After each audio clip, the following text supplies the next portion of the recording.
Hi friends, அனைவருக்கும் வணக்கம். நான் உங்கள் பட்டிக்காட்டு யூடியூபர் தேவி, திண்டுக்கல் மாவட்டத்திலிருந்து. இன்றைக்கி என்னோட சொந்த கதையினே கூட நான் சொல்லிக்கலாமுங்க.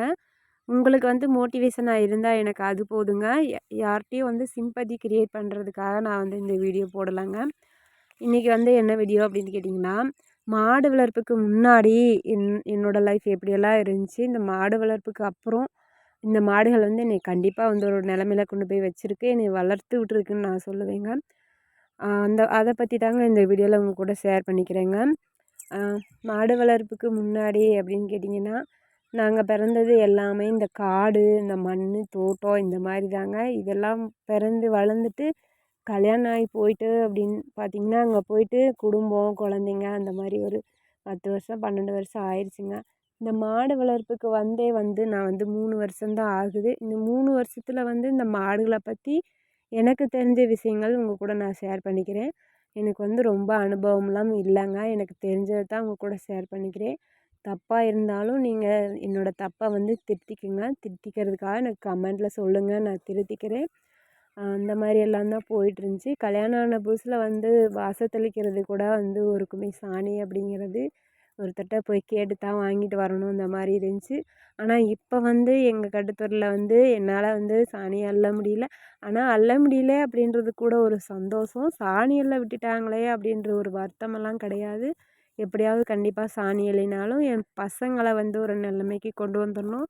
இனி நமக்கு எல்லாமே இந்த பசங்க தான். இந்த பசங்களுக்காக நம்ம வாழ்க்கையில் போராடலாம், வாழ்க்கையே வாழ்ந்து காட்டலாம் அப்படின்ற மாதிரி தான் போயிட்டுருக்குங்க.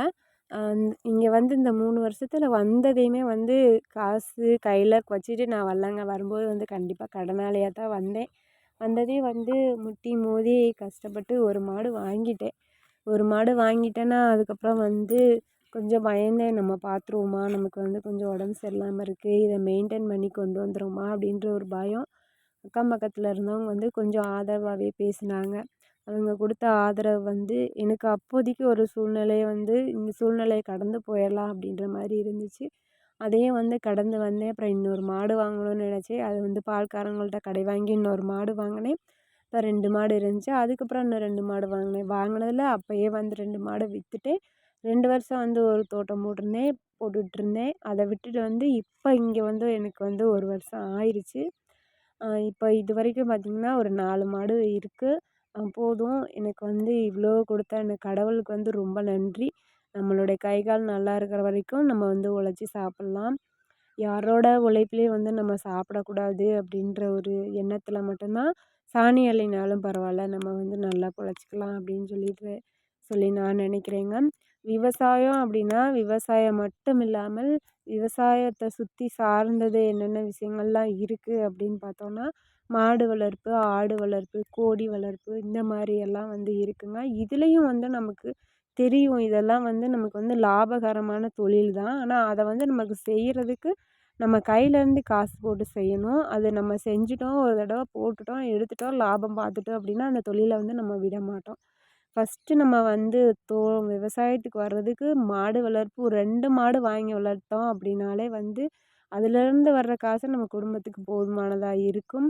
அதையும் தாண்டி நம்ம தேவைகளுக்கு வேணும் அப்படின்றப்ப ஒருத்தர் வருமானமாக மட்டும் அதை எடுத்துக்கிட்டு ஒருத்தர் வீட்டை விட்டு வெளியே போய் சம்பாரித்து கொண்டு தரும்போது அந்த குடும்பத்துக்கு சராசரியான வருமானமும் வருது, அந்த குடும்பம் முன்னேறதுக்கான ஒரு சூழ்நிலையும் ஏற்படுதுங்க.